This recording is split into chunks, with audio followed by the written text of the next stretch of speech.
forever young? Or am I faking on the tip of my tongue? There's a sarcasm waiting for you.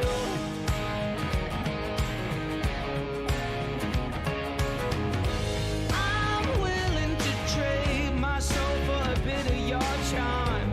There's no way I'll fade into oblivion, 'cause I'll keep shining over you all. And if your wings entwining, you better face the fall, keep trying again. Oh yeah, keep trying again. There's mud on the floor, disparate people trying to get through the door, although the room's already crowded. But I'll keep shining over you all. And if your wings entwining, you better face the fall, keep trying again. Oh yeah, keep trying again. Zeros, everybody's trying to be heroes, when all they have to say to be okay is I don't know. And keep trying again.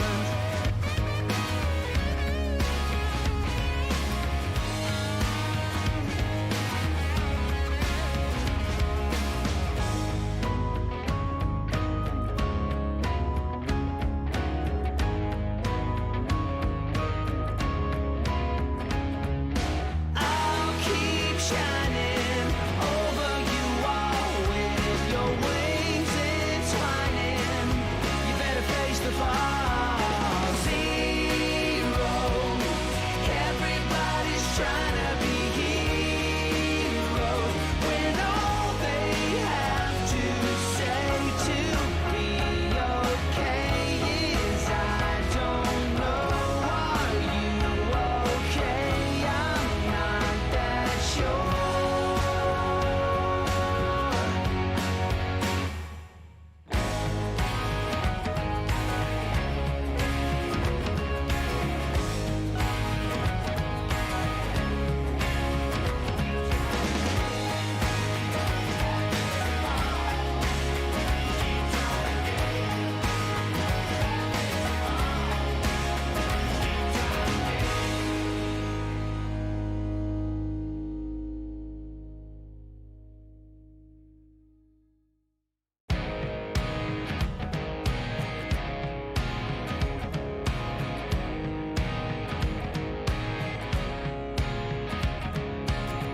Forever young, or am I faking on the tip of my tongue? There's a sarcasm waiting for you.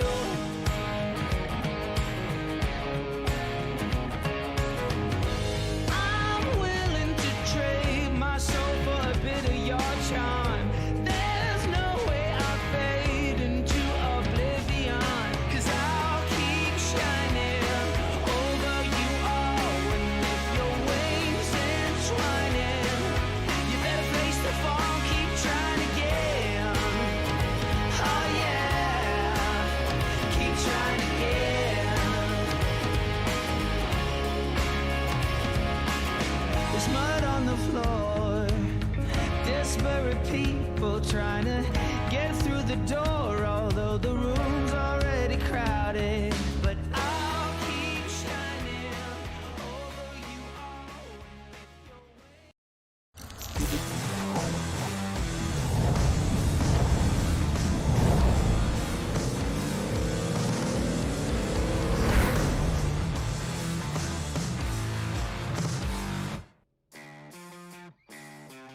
Hello and welcome to Martinsville Speedway here for the Great Lakes Cup Series race number 9, the ButtKicker 225. This should be a blast. I'm in the booth with Alex. Alex, how we doing tonight?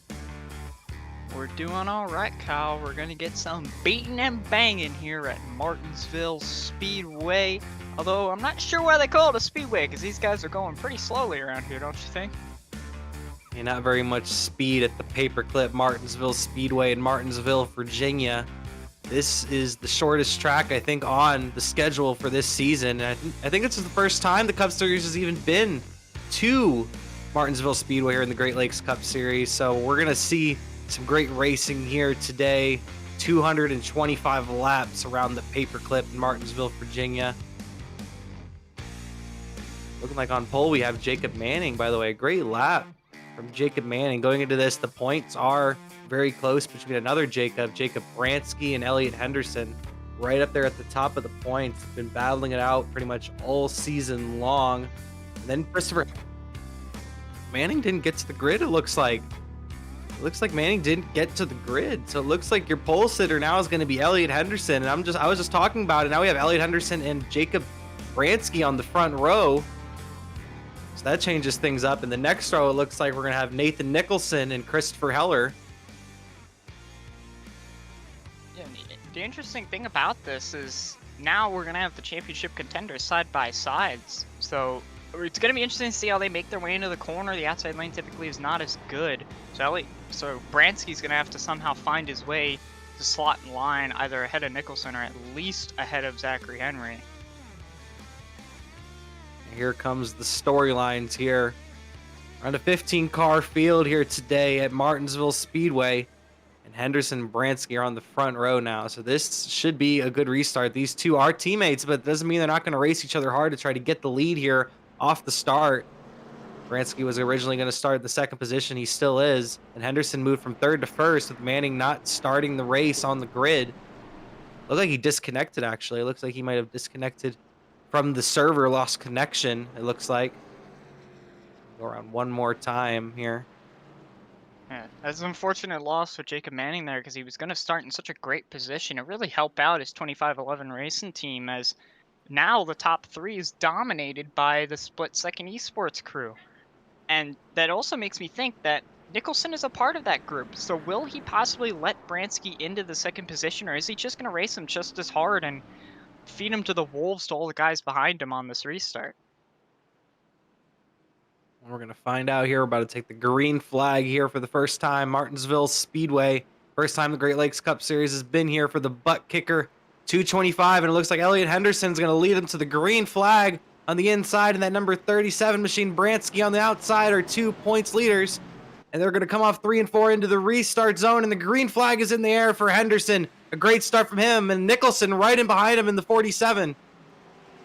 Well, Bransky kind of got caught out there. He wasn't able to slot in behind Nicholson. Nicholson just got a much better start. Seemed like Bransky kind of missed the throttle a little bit, but he is going to slot in right behind him. Not going to have Christopher Heller to his inside, thankfully. So the battle's going to go on for the 4th position.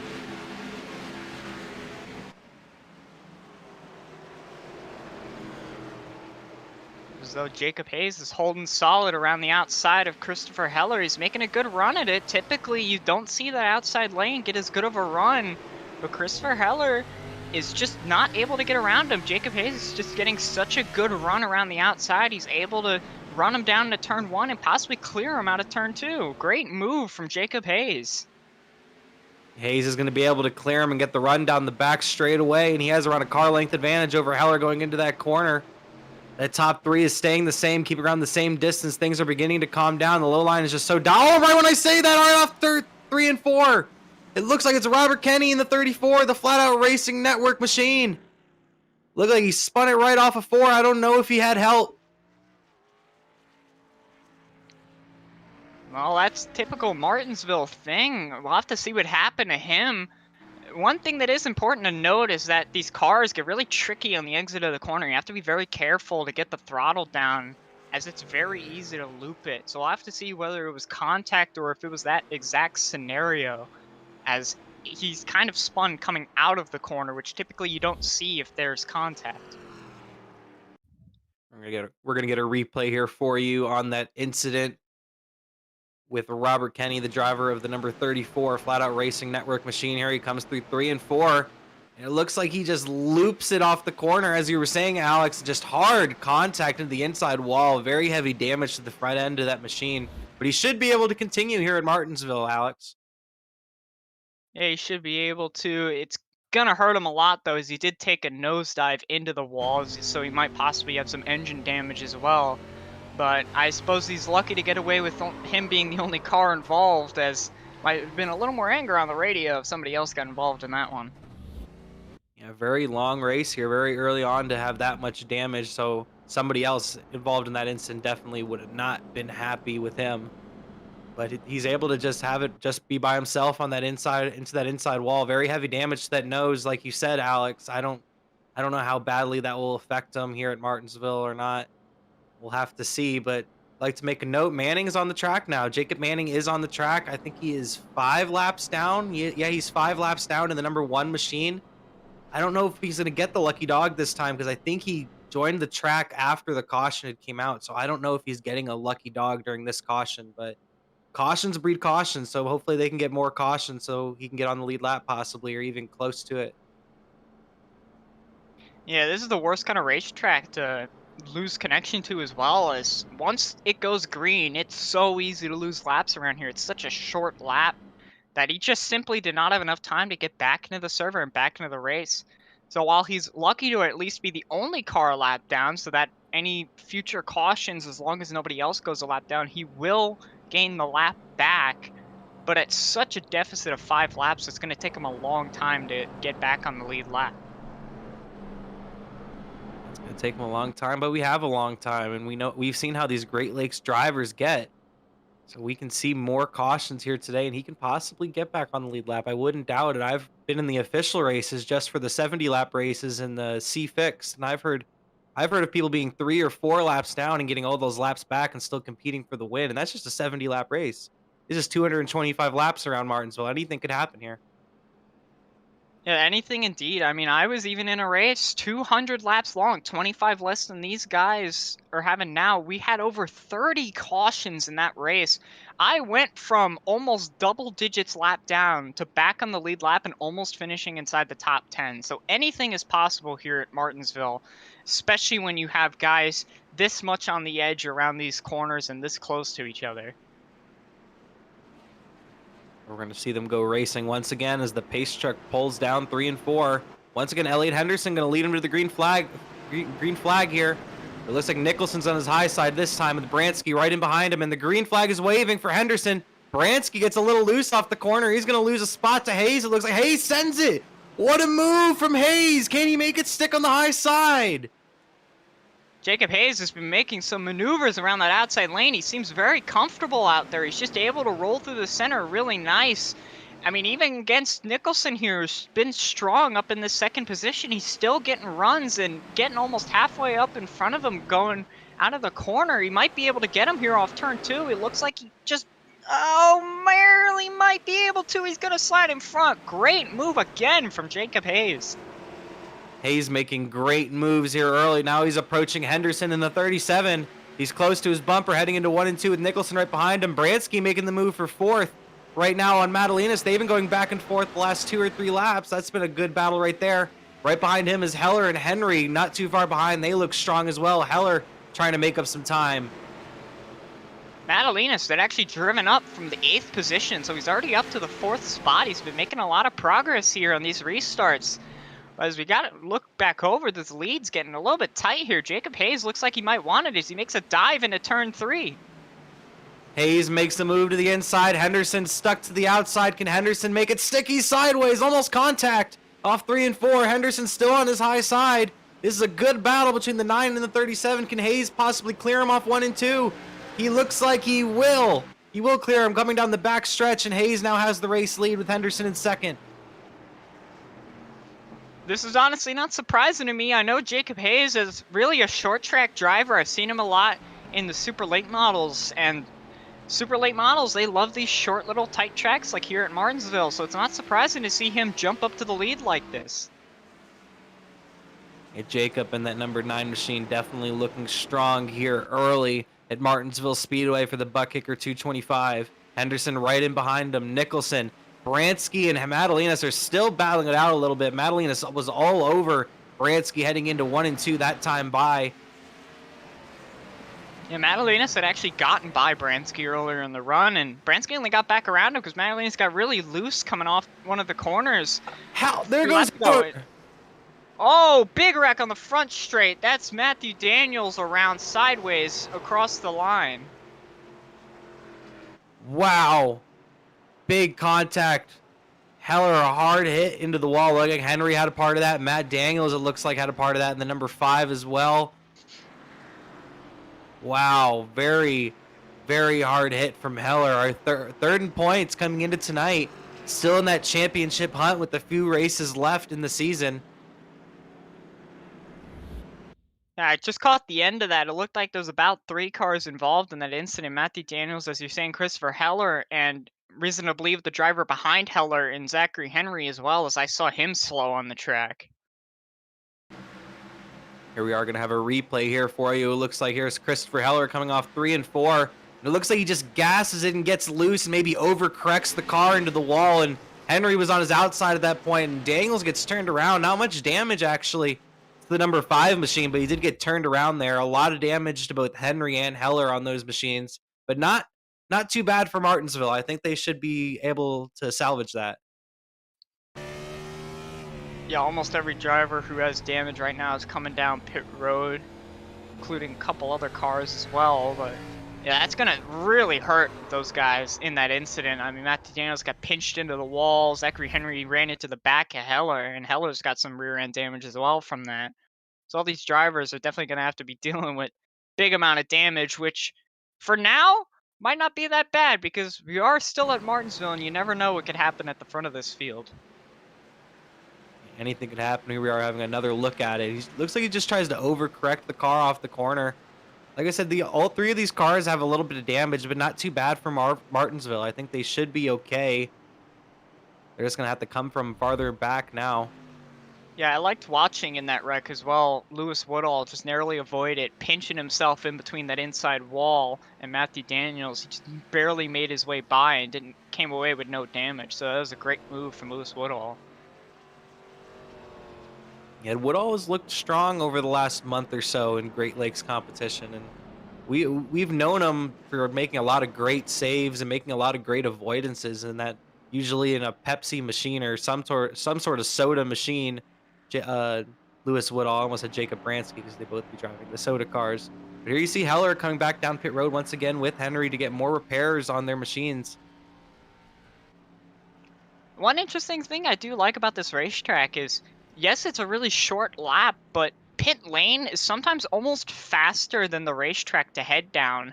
And because cautions are so long around here, you actually have an opportunity to come down pit road twice every single caution. So even though the lap is shorter and they spend less time on pit road, because they have that second time to come down, these guys are actually fixing a pretty good amount of damage on their cars. So the guys who got in these wrecks early are probably closer than we think to having a fully fixed race car.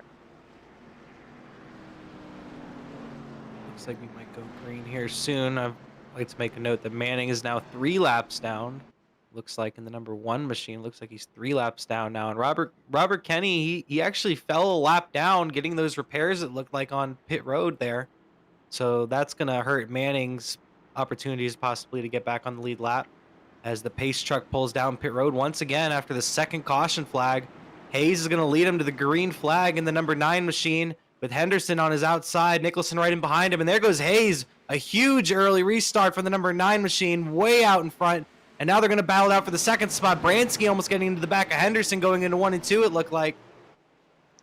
I was really close there. I saw Madalinas as well get a really good start, just not having the opportunity to pull the inside of Nicholson, not wanting to take it 3 wide. But they're battling for that second spot. It looks like Nicholson's going to prevail, but that could open the door for Madalinas to get inside of Elliot Henderson if they still race like this, because I thought he was clear, but he's not yet. And that's going to allow Madalinas to try and come inside, but he's going to get loose and relegate that battle to those two. Henderson is fighting very hard on that high side, and it looks like he's going to be able to at least get in front of Madalinas and sneak into that 3rd spot. Nicholson has finally taken over the 2nd spot. Now he sets his sights on Jacob Hayes and the number 9 machine. And Madalinas is all over Henderson with Bransky and Woodall not too far behind. One thing that could be important to note is that we're coming up at the portion of the run. We've run enough laps now. The guys who've been careful with their tires are actually going to start moving their way forward. As I just saw a bump for the lead there, Nicholson and Jacob Hayes. I saw a big bump going into turn 1. Nothing came of it, but it looks like Nicholson's getting aggressive. We know how Nicholson can get. Nicholson, a very fast driver, and I know he's hungry for a win in that 47 machine. He's going to push it. He's going to push it very hard on this number 9 machine here. And 37, the number 37 and the number 95, Hunter Madalinas, they were battling very hard there as well. A little contact as well between them. It looked like Madalinas up to his highest position so far in the 3rd spot. Now he's trying to put the pressure on the number 47 to Nicholson. Oh, and Brittle looks like he's up into the wall. The number 10 machine. He's going to lose a lot of spots. It's very easy to do here at this racetrack. You're trying to not pinch it off the corner to get loose, but at the same time, you have to not hit the wall. And it looks like there, Brittle probably just didn't turn the wheel enough and got up into the walls. Gets shoved up into the corner at turn 3 and allows Jacob Manning to get by. Brittle seems to be struggling right now in that number 10 machine, losing a lot of spots all the way up in the wall almost again. Right when you get out of that bottom line, it's 2 completely different surfaces right there through the corner. Whoa! These guys are battling hard up here as well. Madalinas and Nicholson. Madalinas to the high side, Nicholson to the inside. Madalinas trying to make a move on the high side. This would be an impressive pass if he can get the job done here. So outside lane seems to be impressively good today. He's not going to make anything of it in that attempt, but when these guys have been side by side, I've been surprised how good that outside lane has been, and Madalinas has had some really good pace. He's driven his way all the way up from the 8th position to 3rd and is now challenging for 2nd. Nicholson threw a little bit of a block on Madalinas right there. Madalinas is all over Nicholson. Nicholson's very loose off the corner. Madalinas going to send it to the inside in 1 and 2.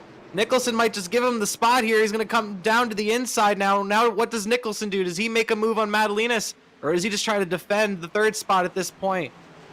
I'm not sure he can. Madalinas has just had some phenomenal pace. He might be able to run down Jacob Hayes here. He's had some good spots. Oh, Brittle. Ooh.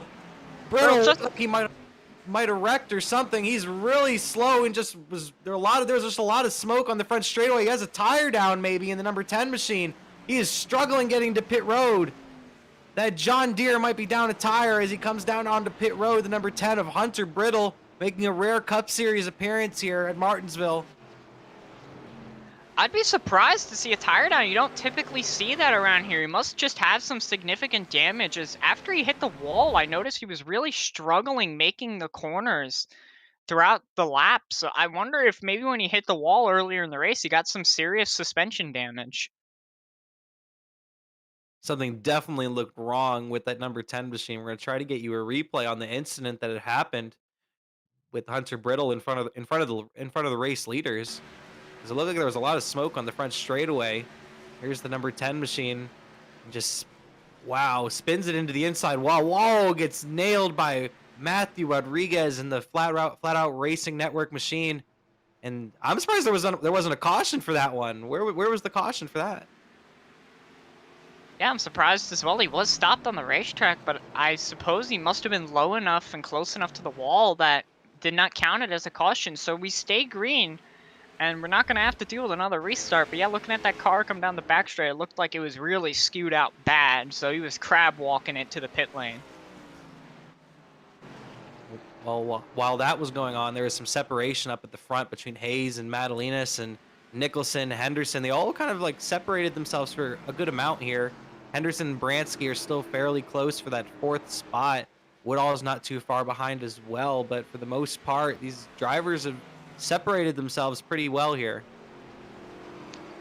Yeah, right now I am impressed with the pace that Lewis Woodall has. He's keeping up with this front pack after avoiding a couple incidents, and he's managing to stay close enough that if something were to happen, he's going to gain some spots as he sees a battle right in front of him with Jacob Bransky and Elliot Henderson. They're going side by side for, I believe that's the 5th position, or sorry, 4th position actually. I'm just looking at the times on the racetrack, and two of some of the fastest drivers on the racetrack right now are Zachary Henry and Matt Daniels, who came in to get some repairs, but I think also got fresh tires. So these drivers are coming. Christopher Heller is among those as well, but he's been stuck behind Jacob Manning the last few laps. He just got past him, just to update you on those drivers. And Henderson, whoa, almost losing it off the corner. Good save. And Woodall's going to try to make the pass on the outside, it looks like. I've been noticing Henderson's been having some struggles getting off these corners. He's been getting loose every now and then coming off the corner. And so he's going to possibly end up losing the spot to Lewis Woodall's. Contact is made. Lewis Woodall goes around out of turn 4. Contact as well. Brockman in the 52 with contact to the 013. It looked like Henderson got Woodall in the door in 3 and 4. And in the 013 of Woodall just went around in that Pepsi machine and got hit in the door, it looked like, by Ross Brockman up in 3 and 4 after the fact. Yeah, Ross Brockman nowhere to go. Lewis Woodall just sideways across the racing line, and sadly he wasn't able to avoid that incident. But man, unfortunate things for Lewis Woodall. He was making a great move around the outside, just got a little bit too close. Slight contact sends him around, and some more contact ended off with Ross Brockman. Good job by Henry and Daniels, it looked like, to get past that incident. Yeah, definitely unfortunate for Woodall, who was having a very good run, but it's a fairly small field here, so he can get back up to the front. We're going to take another look at this incident here. Here you see Henderson on the inside. It looked like there was someone stuck in the pit wall, and Woodall just spins right around, and Brockman, very slight damage to the 52, and just kind of like pushes on through after. Yeah, it's just unfortunate for Lewis Woodall. It was just slightly too close racing, and slight contact was made, and now Lewis Woodall has some damage in this race after running just so well in this race.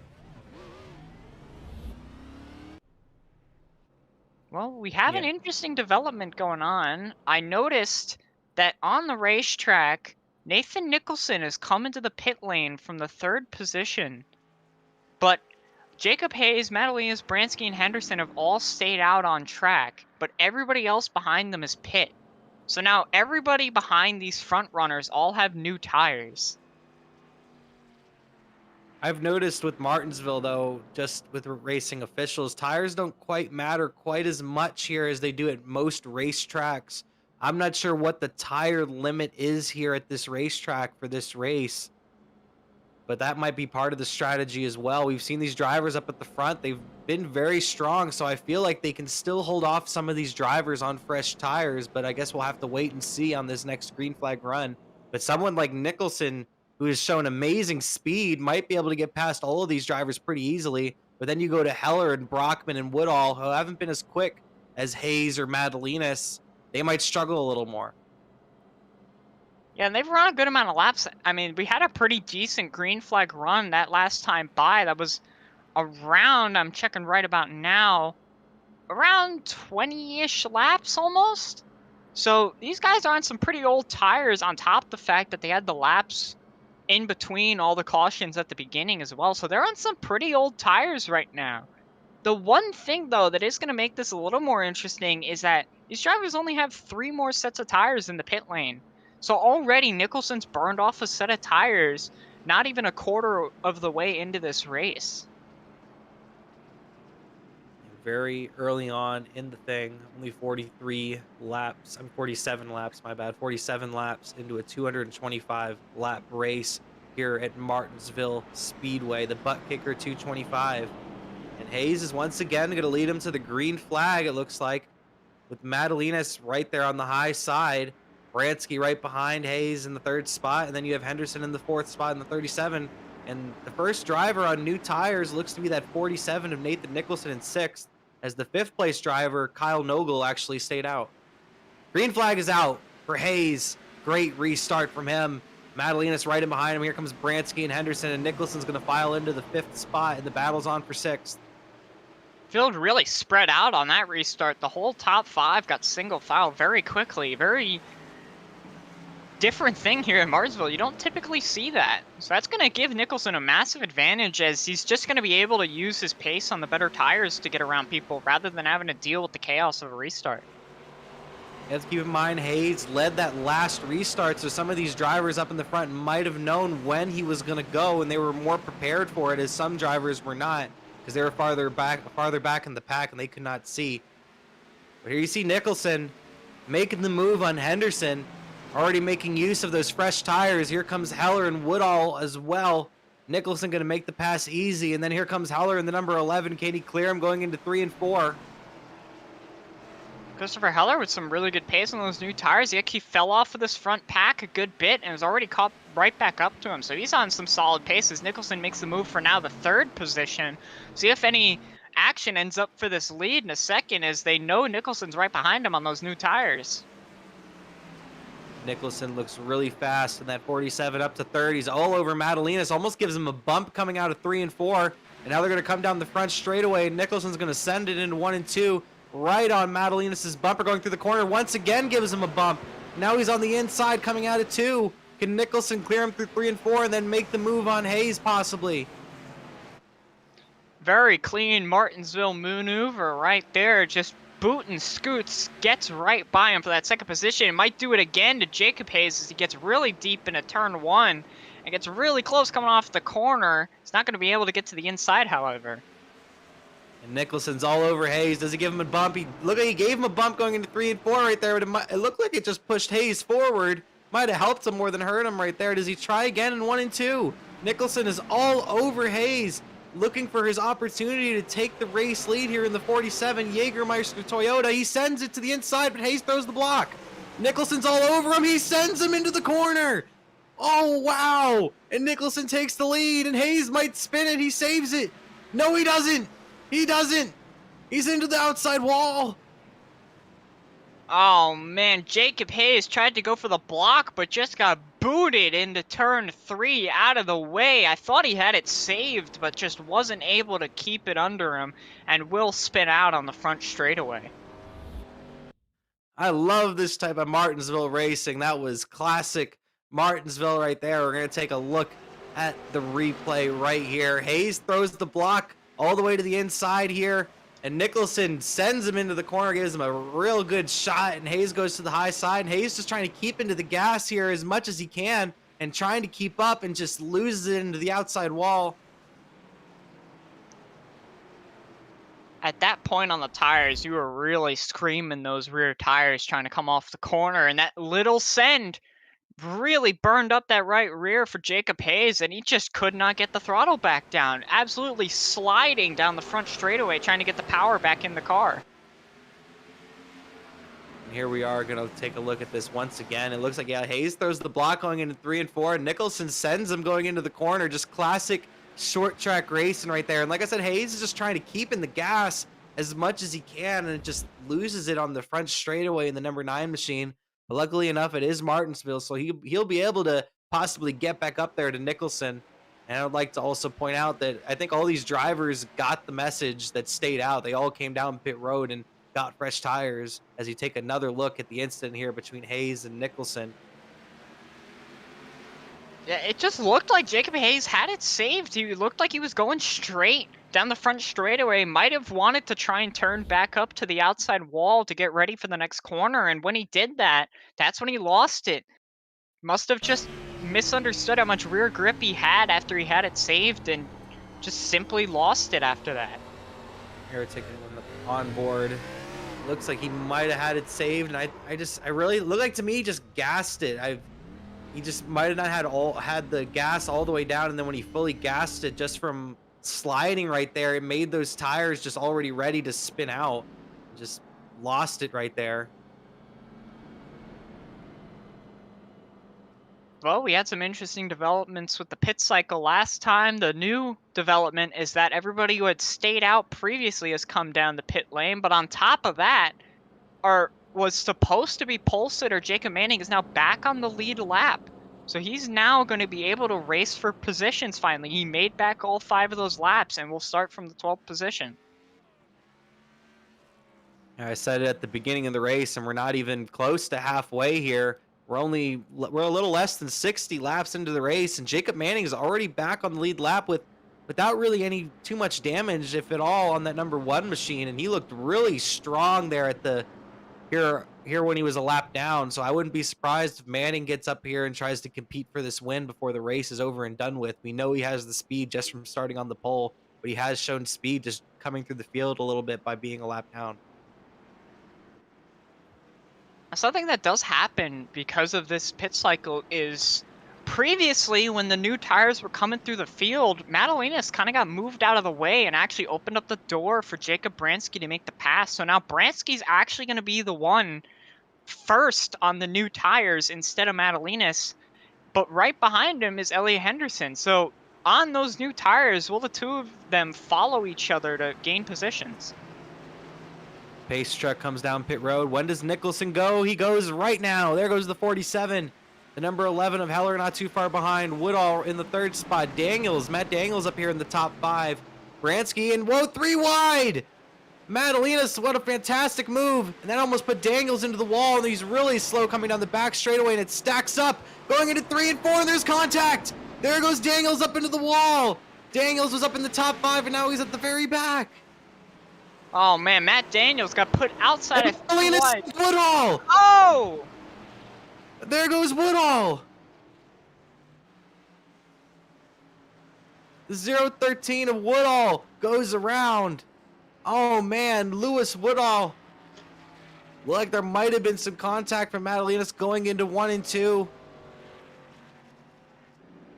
Where he spun out, it looks like it might have been some slight rear end contact between him and another driver. We'll have to see who that driver is, but I'm listening in the radios. It sounds like it might have been Madalenas who was behind him when it happened.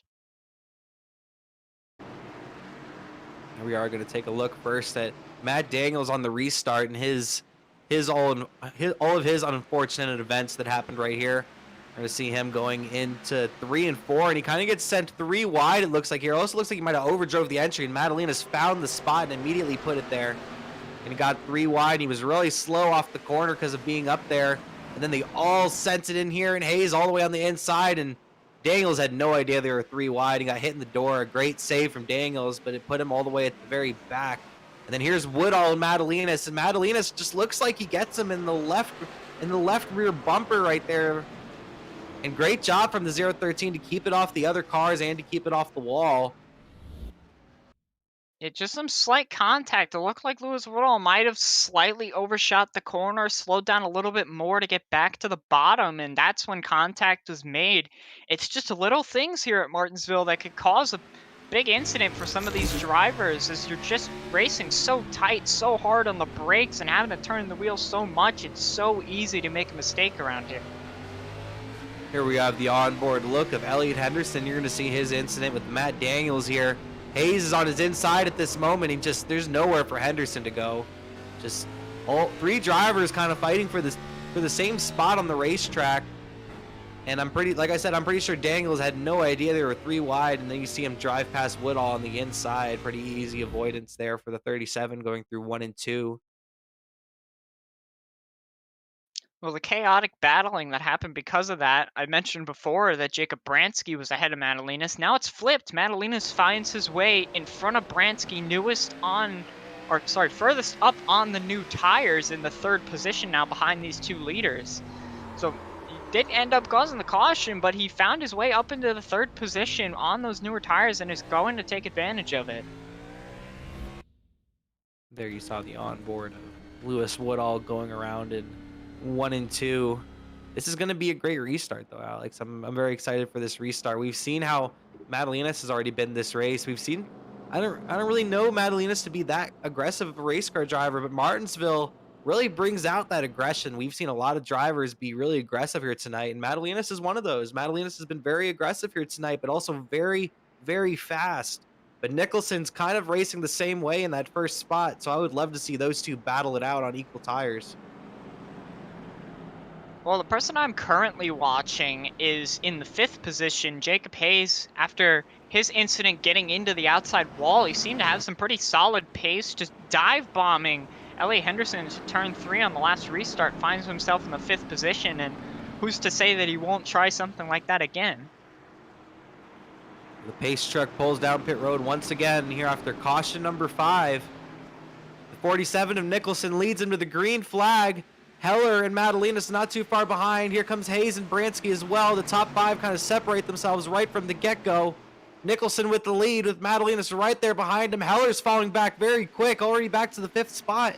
And the number 11 machine. That'll be typically what you see here at Martinsville. That driver on the outside just gets absolutely swamped. Lost 3 whole positions in just 1 lap. That's simply just what happens here at Martinsville. The early racing we saw side by side is starting to go away as that bottom starts to become dominant again. As Madalinas is heading for the lead. Madalinas with a very aggressive move to the inside. He's going to make it work. Nicholson gave him the room. The 47 and the 95 battling it out for the race lead here at Martinsville Speedway on lap number 70. And the number 95, Madalinas, is going to take the race lead from Nicholson. Does Nicholson give him the bump? He looked like he might have tried to, and he overdrove the corner. And Hayes is going to get by him pretty easily on the inside. Bransky's right there behind him. Does Hayes pay him back? He does! Kenseth Logano! Kenseth Logano all over again! Oh, God! From how it looked, it almost looked as though Nicholson turned in for the corner, but he had a car inside of him.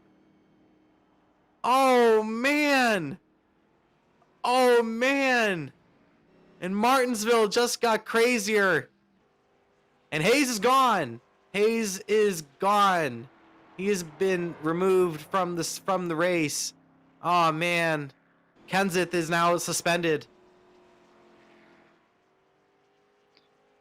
And at the same time, I suppose our leader might have been lucky, because I'm looking at these replays, it almost looked like Madalinas nearly spun out, actually slightly got into the outside wall in 1 and 2, so he was lucky to get that caution to come out when it did. Wow, that was insane. Kenseth Logano all over again, looked the exact same and everything. We're going to take a look at the replay, the onboard of Jacob Hayes. You're going to see Hayes. Looked like Hayes was possibly going to clear him off the corner, and then he just slows down and lets him back to the door and just runs him up into the wall.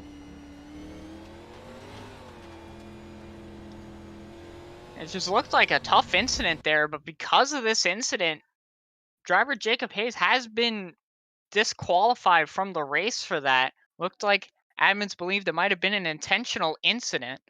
So sadly, Jacob Hayes, who was easily one of our fastest, if not fastest driver tonight, is now out of this race. An unreal incident indeed here at Martinsville. Retaliation from earlier with Nicholson and Hayes when Nicholson got into the back of Hayes. Here we're gonna take another look at it. Hayes is almost clear of Nicholson off the corner, and it just looks like to me that he just kind of slows down and hits him into the door on the front straightaway. At least that's my intent from looking at it.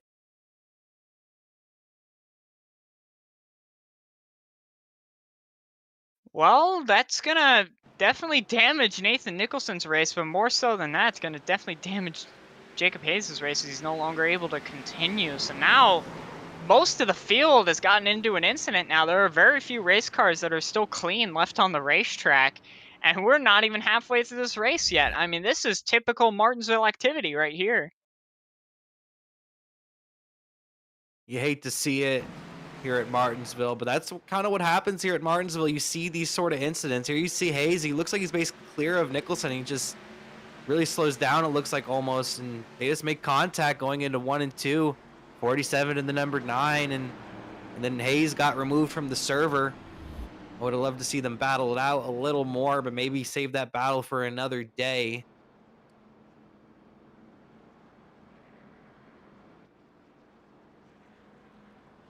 Well, it may be possible that we see another thing happen here on the racetrack, another rivalry bruise up. As we saw earlier in the race, it's because of Nicholson that Jacob Hayes got into his incident, and then that incident there might have possibly been a slight payback, but it looks like we're coming to the restart here, and interestingly, Madalinas picks the outside lane for the restart. That is something you don't typically see here in Martinsville. Yeah, Madalinas decided on the outside, and he's all the way up against the wall, and he's going to get the runoff, and wow, he looks like a genius. There he goes. Madalinas already almost up a second. Wow. And that was his intent right there. Madalinas way out in front of Bransky already. And it looked like Nogel might have gotten up under the wall, the 15, and they're really stacked up coming down the back straightaway going into 3 and 4. They're getting stacked up indeed in the back there. Pretty much everybody up inside the top 5 is around top 6, around single files. Lewis Woodall is trying to make his way up into what's now the 6th position and gets around Jacob Hayes. So Lewis Woodall on his recovery trip back to the front. And here comes Manning in the number 1. He's showing that speed. He's trying to take over the 6th spot from Lewis Woodall. This would be the highest he's been all race. He was 5 laps down not that long ago. Now he's on the lead lap. He was technically supposed to start on the pole, and now he's getting back up here. This could be the biggest comeback in iRacing history right here, Alex. Really could be indeed. I mean, the only other big comeback I can think of is Bill Elliott making up 2 laps under a green flag race at Talladega. It'd have that kind of energy to it, but Jacob Manning is making his way up. He's up to the 6th position. He's starting to run down the top 5. I want to say maybe like 10 or 15 years ago, Jeff Gordon kind of did something like this at Martinsville. I think he was around 4 or 5 laps down and came back and won the race. So why can't Manning do it here today? He's looking very strong. He's already up to the 6th spot, and he's driving away from Woodall very quickly, and he's trying to get to Henry now for the to get into the top 5. And we might possibly have to, in a minute here, look at this lead battle, because it looks like Jacob Bransky has run down Madalinas after the massive gap that Madalinas got on the restart. Bransky simply just run him back down and is now only within a car length from him. You know what they say about Bransky? He's a dog, and dogs like to chase. And now he's getting up to Madalinas. He's been running considerably faster lap times almost every lap. That last lap, though, Madalinas did beat him out by a couple of hundredths. Madalinas holds that lead. Bransky's right there behind him. These drivers are around almost 2 seconds in front of Christopher Heller in the 3rd spot. So these two are in their own zip code right now. They really are. And it's just surprising to me to see him run him down like this, because earlier in the race, Madalinas was easily the faster of these 2 drivers. Actually, Madalinas passing Bransky to make his way up towards the front of the field. But the fact that Bransky's run him down shows he must have learned something over that last run and is now putting it to good use. He's putting it to good use indeed. Bransky's putting the pressure on Madalinas. He's right there. He just can't seem to get to his bumper. He's just right there keeping the pressure on. You're not really missing anything throughout the field. Nicholson and Manning are trying to get through the field. Nicholson is right now a lap down, but he's still trying. He might be trying to get back the old-fashioned way, because Nicholson looks really, really fast back here. Bransky continues to close on Madalinas. It looks like that time by.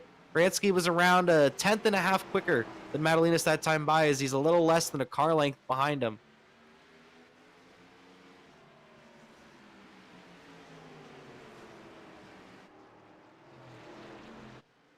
Bransky right in here behind the number 95 Madalinas. Can he make a move? Will he maybe put the bumper to him if he gets to him? We've seen how hard it is to make the pass to the inside. It's so hard to just get to the inside, let alone actually make the pass.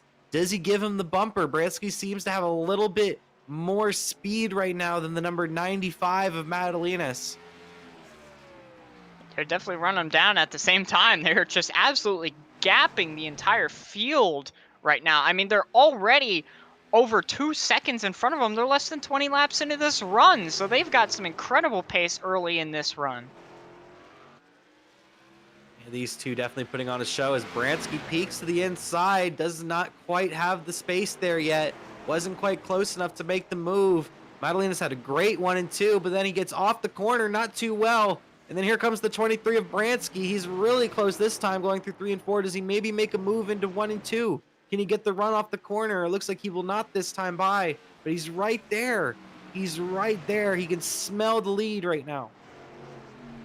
One thing I am noticing is that it seems to be each driver has their almost preferred corner. It seems to be Bransky's a little bit better coming out of turn 2 and is a little bit better going into turn 3, but Madalinas is better into turn 1 and out of turn 4. So each driver, it seems to have their preferred section of the track and are making their own lap time in a different way.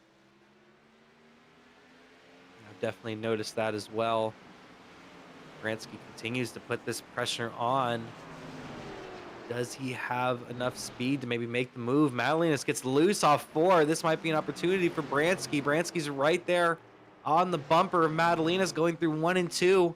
Madalenas gets off the corner pretty well, and Bransky's still right there. He just can't get quite close enough. He can't get close enough to make a move or make a bump or anything like that. He's just a little too far to make any move happen. He also seems to be very careful, trying to avoid a bump as well. There's a few times here that he could have done one, but has simply chosen not to and decided to run the corner normally. I think he wants to try and pass him clean to not possibly receive any payback later in the race if they're in the same position. Yeah, if you're going to do that bump and run, you want to save it for the end of the race. Because who knows what could happen. Retaliation might not be worth it here at Martinsville. We've already seen it. And Bransky got real close to his bumper in 3 and 4 right there. I think he might have thought about it, but he second-guessed himself and backed off in the number 23. He's all over Madalenas. He knows he's a little bit quicker, but he's just not quick enough to make that move off the corner. You've mentioned it, Alex. Madalenas has been getting off some of these corners just so well. But here comes Bransky. This is his best opportunity, and just not there. Just not quite there. He's been making some really good runs coming out of turn 2. He's been taking turns 1 and 2 totally different. You'll see here he has a bit of a wider entry and kind of arcs it down coming out of turn 2, and he's been getting great runs because of it, but he doesn't do the same thing down here in 3 and 4. And that's simply because these corners are slightly different. They do behave slightly different. There's a slight altitude difference. You're going a little bit uphill down into 1 and 2 and going slightly downhill in the 3 and 4. So these cars handle just minorly different in each of these corners. You're definitely seeing it of how it's affecting Jacob Bransky and how he's doing his line. And right when I said caution's out for the 7th time here today. The number 15 of Nogel. A lot of damage to the front end of that number 15 machine. Don't know if he had any help or what the exact incident was. Gonna take a look at a replay right here. Number 15 was running good for a decent amount of this race. I think he was a lap down right before he had possibly spun out. And it looks like, yeah, once again, just a driver looping it around coming out of 3 and 4. I think that's the 3rd or 4th time we've seen that so far this race. In the same spot as we saw earlier in the race with Robert Kenny doing the same thing coming out of turn 4. It just gets a bit loose down there. You're coming out of the hill, the slight incline, and then having to go back up out of that corner. It gets really awkward coming out of there. So it's not surprising to see drivers do that. It's just unfortunate for these two that managed to end up wrecking their cars because of it. But what this caution does do is it puts Nathan Nicholson back on the lead lap. So he was trying to drive his way through the field before, but now he's going to be able to do it while also gaining positions. You know what it also does? It gives us an opportunity for a quick side-by-side before we go back green for the 7th time here today. Welcome, race fans. This is Paul Page, the voice of IndyCars. And today we're excited to present another IndyCar event brought to you by the Dark Horse IndyCar Series. From the Unzers to Mears, Foyt, and Andretti, now it's Corley, Peterson, Davies, Gardner, and Team. You can expect high speeds, incredible wheel-to-wheel action, and intense drama that you could only get in an IndyCar. So sit back and enjoy your favorite drivers from all over the world take the track. Dark Horse IndyCar drivers, start your engines.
Welcome, race fans. This is Paul Page, the voice of Indy.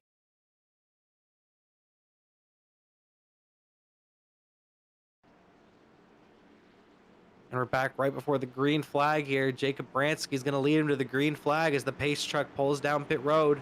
Madelinas is on his high side. Henderson's right behind him. Then Heller's on the high side of row number 2. Here comes Bransky out of 3 and 4, and there he goes. Green flag is in the air. Madelinas is right in behind him, and Heller and Henderson are going to battle it out for the 3rd spot. Heller sends it into 1 and 2, and he'll clear Henderson to take the 3rd spot. Madelinas right on Bransky's bumper, straight out of the corner. I don't even know. He might have hit him coming out of the corner immediately. Madelinas is on the inside trying to take the race lead, and he will. Jacob Bransky right now, the only driver on all tires. He decided to stay out on this last caution, the only driver to do so. So he's going to just have to manage himself right here and try not to lose that much pace while racing around these guys on brand new tires, because Madelinas clearly put that to good use trying to get around him. I know Heller's going to try to make this move very quick on Bransky, and he will. He's going to dive to the inside in the number 11 machine.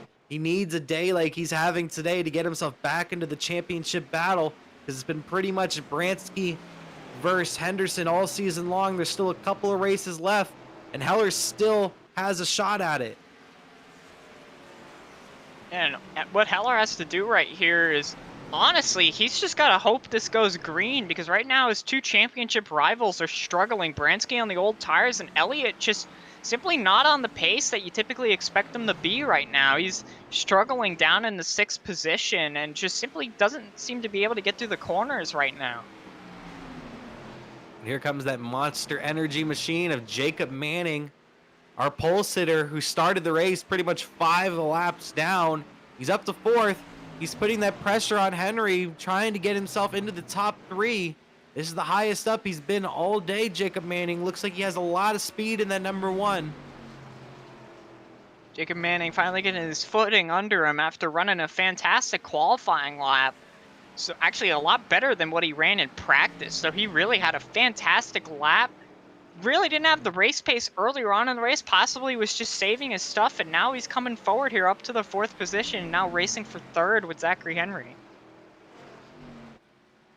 And Manning definitely looks very strong in that number 1 machine. That last time by, I'd like to take note that Henry and Manning were both quicker than Madelinas and Heller by around a 10th. So they're catching up to this front 2. Heller was almost a 10th quicker than Madelinas. So Madelinas was actually the slowest out of the front 4 that last time by. And now this time by, Henry was actually a 10th quicker than Madelinas, and Madelinas was running around the same time as Manning.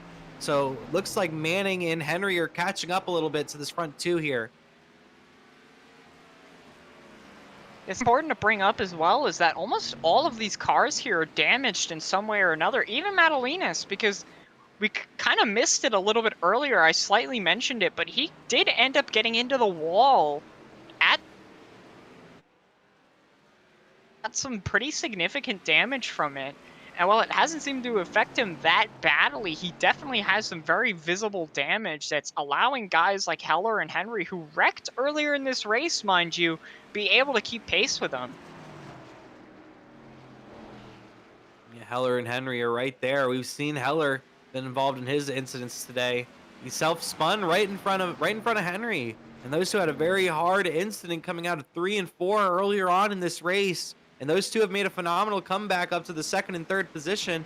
And Madelinas has been around a lot of issues here today in that number 95 machine, but for the most part, he's tried to keep that number 95 clean, and he's up here in the race lead with Heller right behind him. Heller's not really catching up to him at this point. Henry and Manning have been making their strides, but the last 2 or 3 laps, they've kind of evened out with Madelinas, it seems like. Yeah, and sometimes that'll happen. If these guys are not racing close enough, there really isn't the pressure like there typically is at contact can be made. That is simply just the racing here at Martinsville. But these guys have such a big gap between each other that they could comfortably run their own lines and make their own pace. So we're not seeing as big of a difference in lap time as we might have been seeing earlier in the race. We're definitely seeing a difference in lap time when it comes to the front 4 versus the rest of the field. The front 4 has been consistently in the 19-second bracket for quite a while. Right now they're running around 19.8s, 19.9s.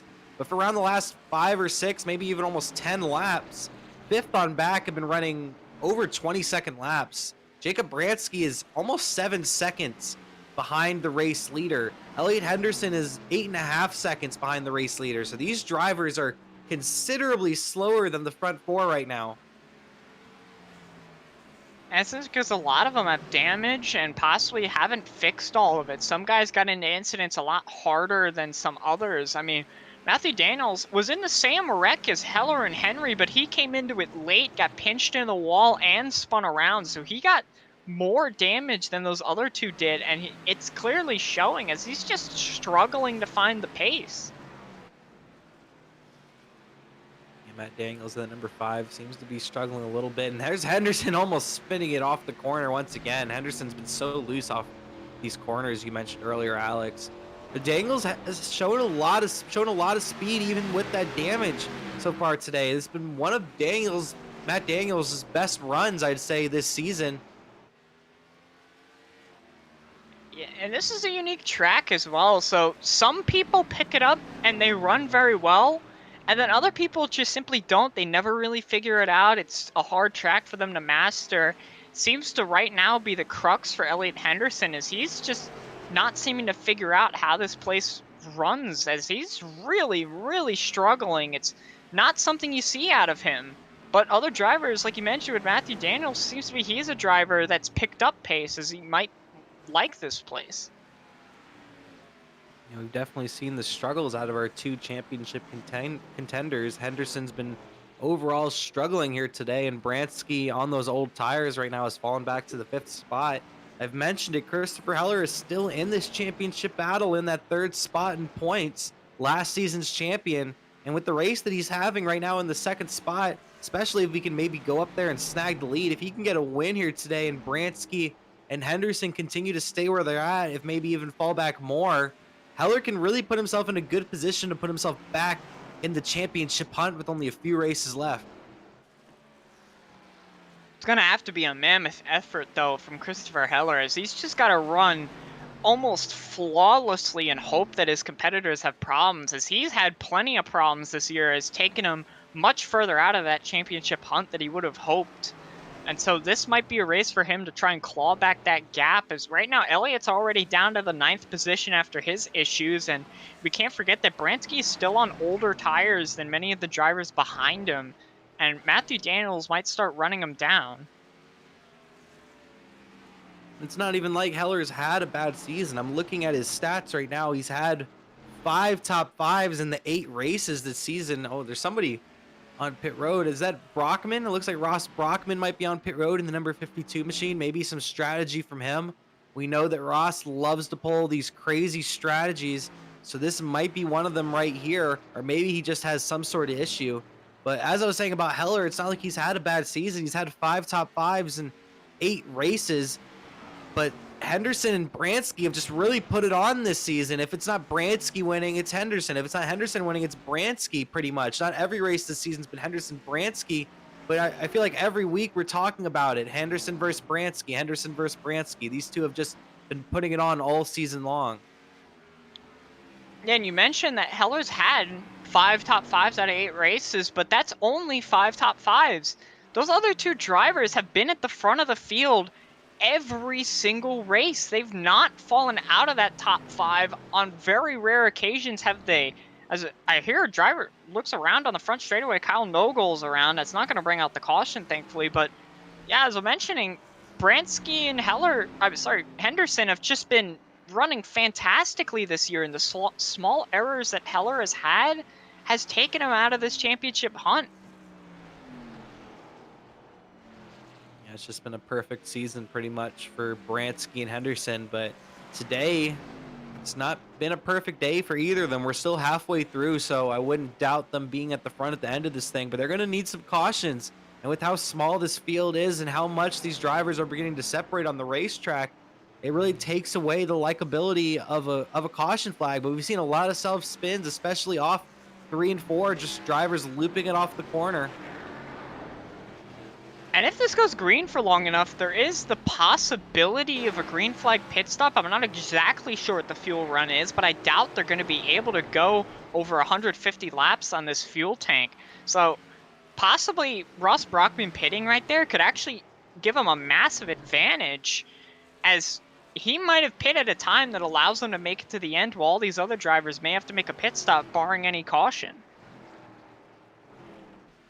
It looks like Henderson in the 37 is very close to getting lapped. He just keeps on struggling off these corners. He just can't get off these corners. He's either really slow off the corner or he's dead sideways in the 37. He seems to be struggling with the track or the possible setup that's in here tonight. The number 37 of Henderson. And here comes Madalinas. Madalinas is driving him down very quickly. And this could be very big for Henderson. It could be really hurtful when it comes to this championship battle.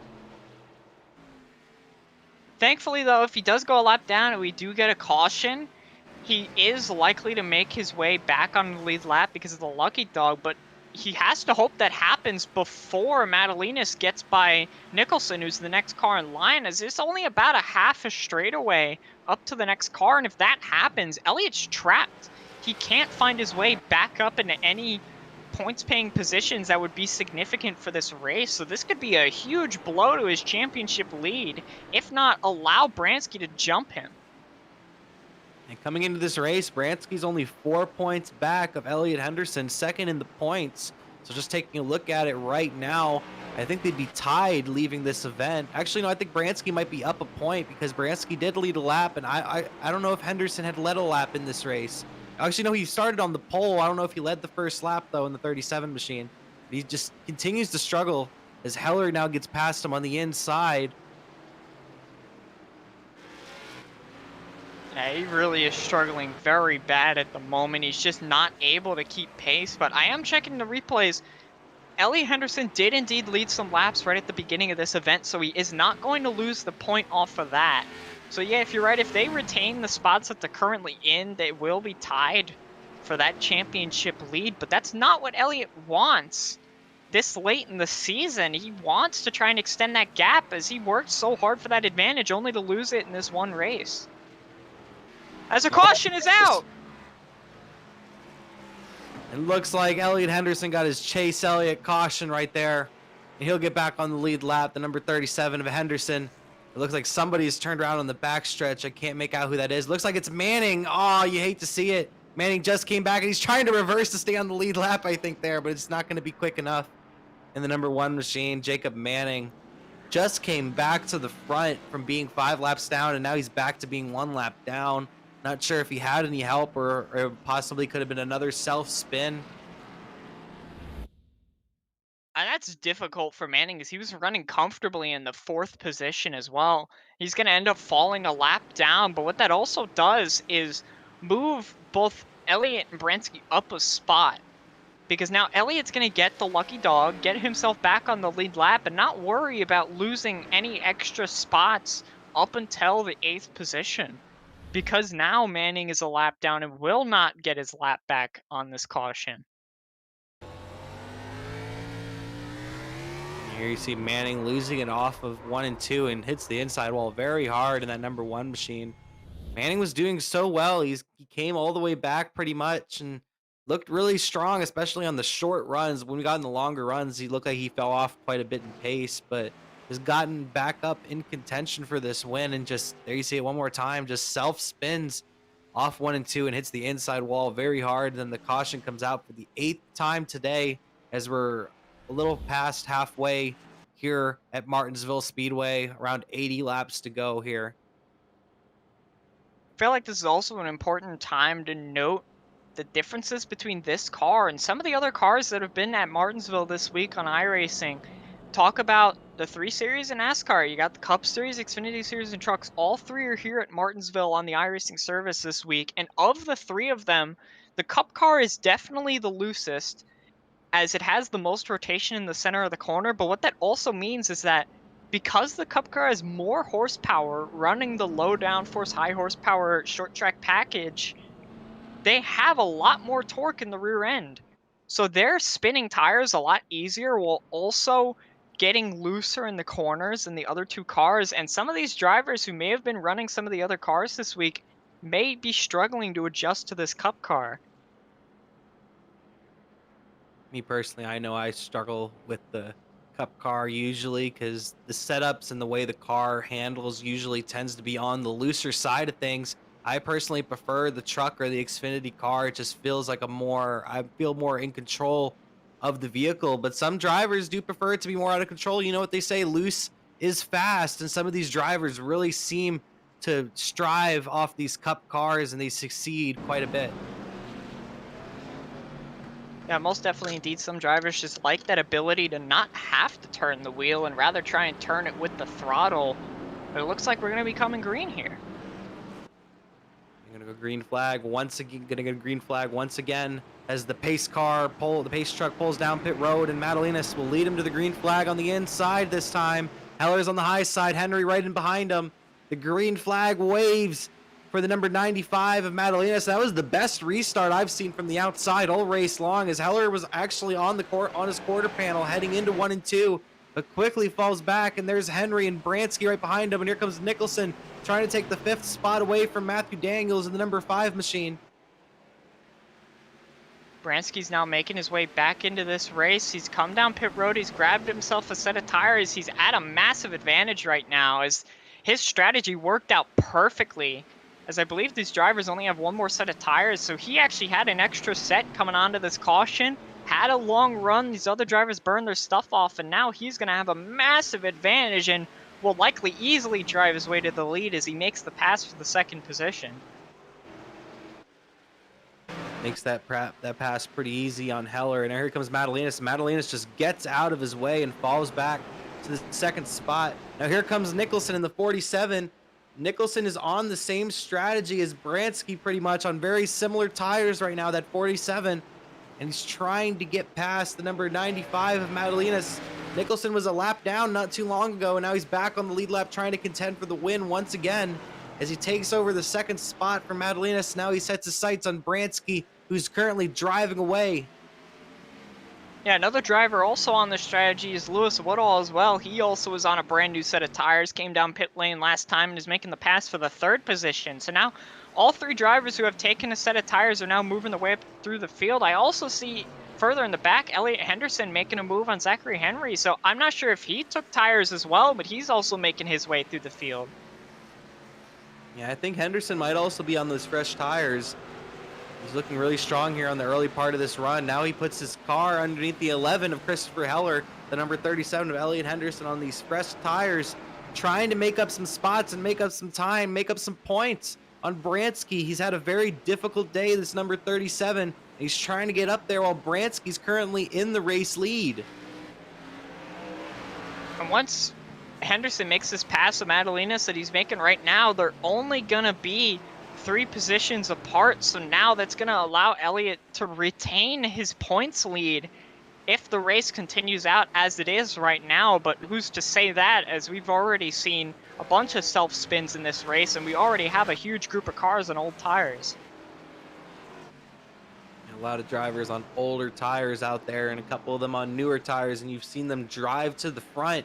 Henderson has driven himself up to the 4th spot. You see Woodall there in the 3rd spot. Woodall has definitely had some issues here today, but once again has shown a lot of speed in that number 013. He's up there in the 3rd spot. Nicholson has came back from a lap down, and he got spun going into 1 and 2 in that 47 machine, and he's back up here in 2nd. And Bransky, he's Bransky. He's a dog, and he's out here leading the race and looks very strong in that number 23 machine. I'm also interested to see if Elliot Henderson manages to find a way to keep a better pace over the longer run. As he doesn't run terrible at the beginning of runs, but the later the run goes, he really burns off his rear tires. And with the championship battle being this close, he's got to figure out a way to gain some better pace and try and run down the guys in front of him to just allow himself to have a slight bit more of a cushion going into the next race. Henderson needs to figure something out. He's definitely lacked speed here today, but just with this strategy, if he stays where he is, he most likely will be still the points leader by 1 point, unless Bransky ends up leading the most laps here today. But Henderson has figured it out, at least when it comes to strategy. He's put himself in the right position, and just taking a look at the lap times, he's running around the same pace as Nathan Nicholson right now, but Bransky is running the fastest laps on the track by a good amount, almost 4/10 quicker than anybody else on the racetrack right now. 3 seconds up on Nathan Nicholson. That 23 car is flying right now, Alex. Yeah, that's not surprising. He already had front-running pace earlier in the race, had a strategy that kind of put him off cycle and put him at a disadvantage, but he still ran pretty solid. He only lost about 2 spots and settled in right in that position. Now that he's on the fresher tires, on the better strategy, he's easily out front pulling away from this field as we're looking at this great battle that's starting to develop for the second spot. Yeah, Woodall has been closing in on Nicholson the last few laps. Lewis Woodall looking very strong in this Pepsi machine right here, right in behind the Jägermeister Toyota of Nathan Nicholson. Can Woodall make the move? Woodall has shown a lot of speed here today. He's shown a lot of speed over the last month or so in Great Lakes competition. Most improved driver over the year, I'd say, this 013 of Lewis Woodall, as he puts the pressure on Nicholson. He's right there. Can he maybe try to make the move within the next couple of laps? He definitely is one of the most improved, but I think at the same time he's also one of the most spatially aware. Is, by gosh, his ability to save a race car away from a wreck is beyond incredible sometimes. I mean, some of the things he gets into are absolutely amazing to see him drive away with a clean race car. So not only is he good at doing that and keeping the race car clean, as it looks pretty clean right now, but he's also learning and finding some pace as well. So those two things together are going to be scary for this field come the future. I like to see that out of a lot of drivers.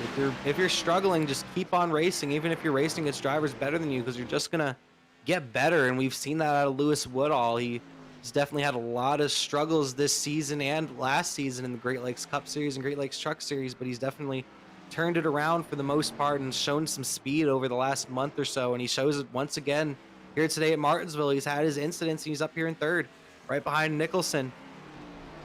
Nicholson looking really strong as well after his issues. I'm surprised he was able to come back to compete for the second spot. He has a lot of damage on that 47 car. I say he's probably one of the most, if not the most damaged car in the field right now.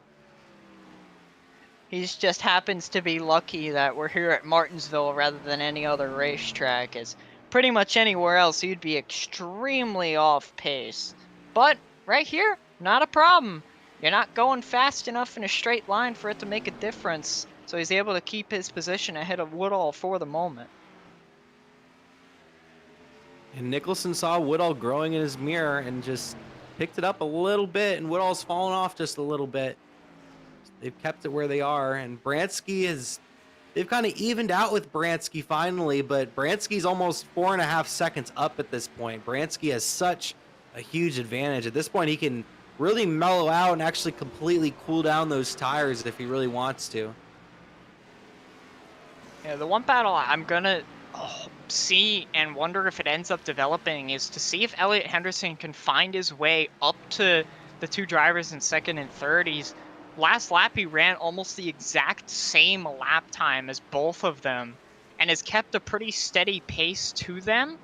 It's just a question of, can he go fast enough to start catching them, as that time he goes a little bit faster. So he's very slowly finding his footing later in this run compared to previous runs, and might be able to gain some more spots if we go long enough.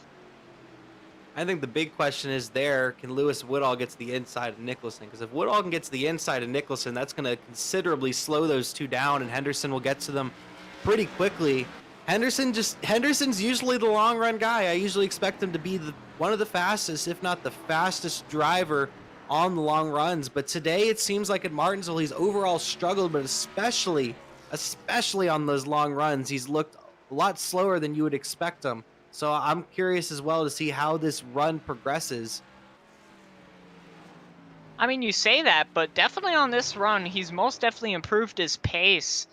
I mean, last time by, him compared to Bransky, the leader, it's only off by just 0.07. So he's not that much slower. He's definitely found some pace and is definitely running a lot better than he was earlier.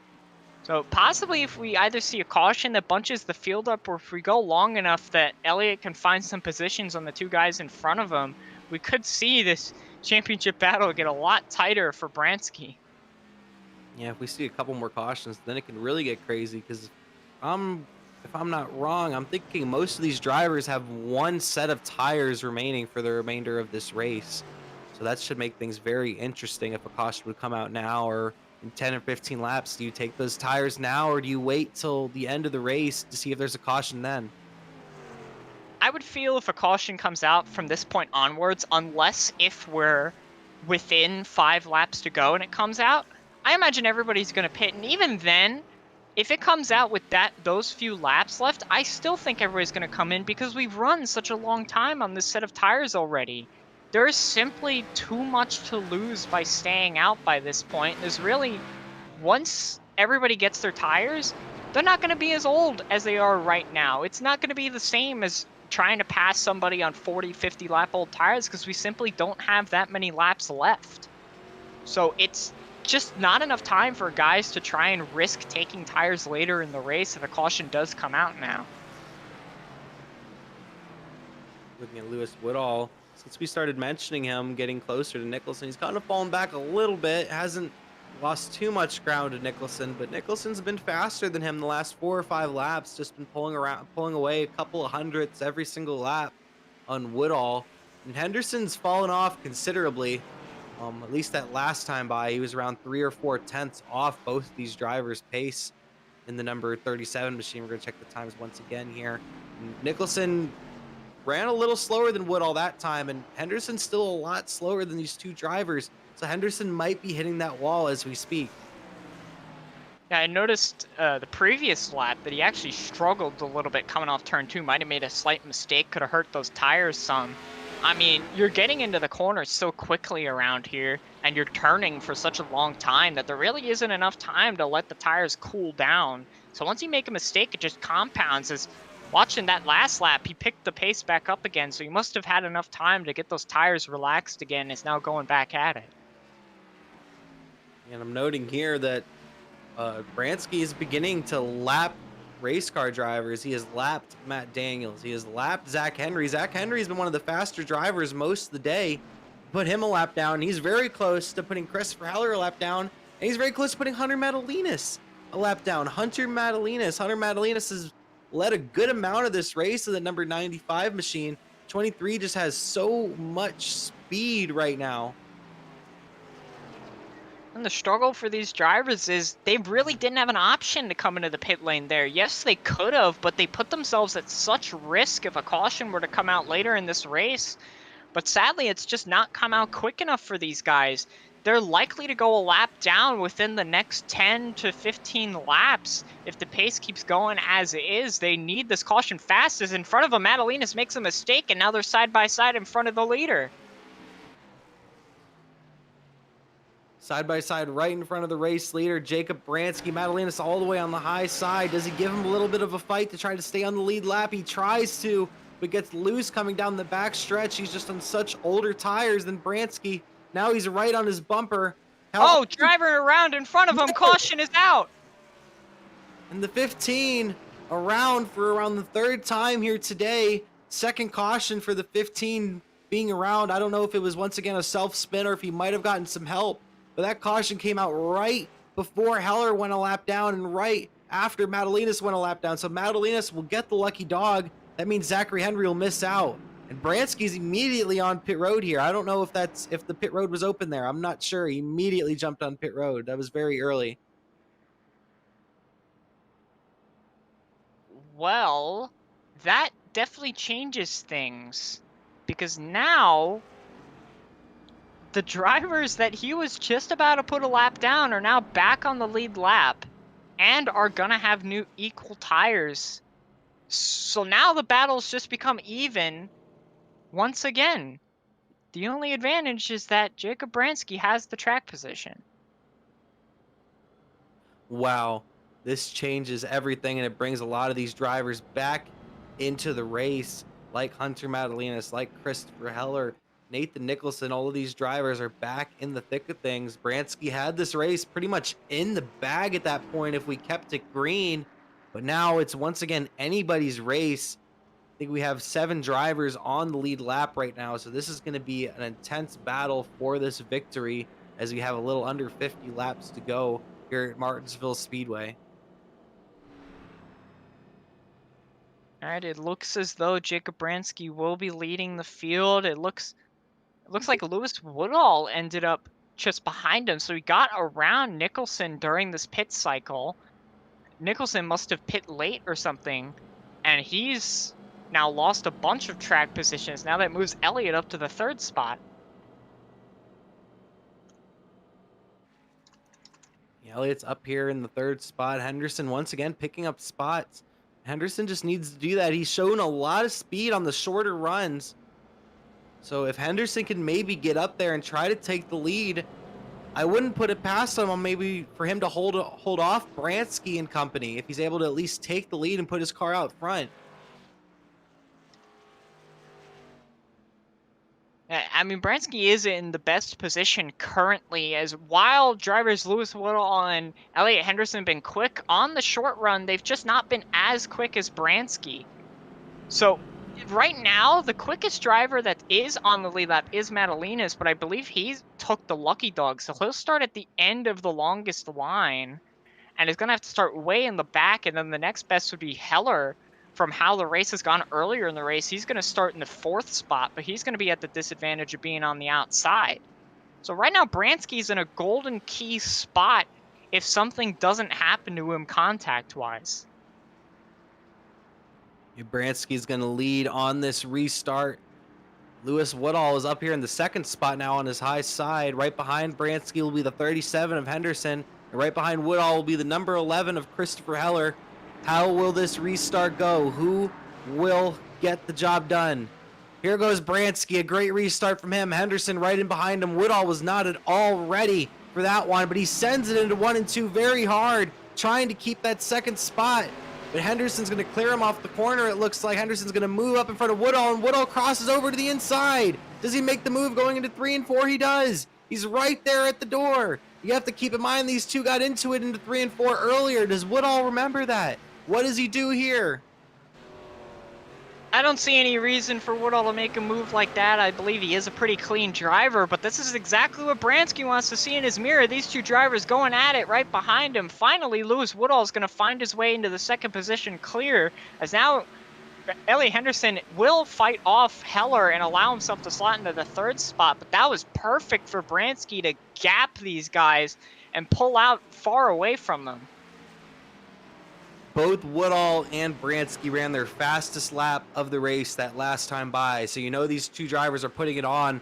Can Woodall get up there and pull a huge upset victory here at Martinsville? It would really cap off a wonderful day and a wonderful last couple of weeks he's had. Lewis Woodall, can he get up to Bransky? Once again, both these drivers just ran their fastest laps of the race that last time by.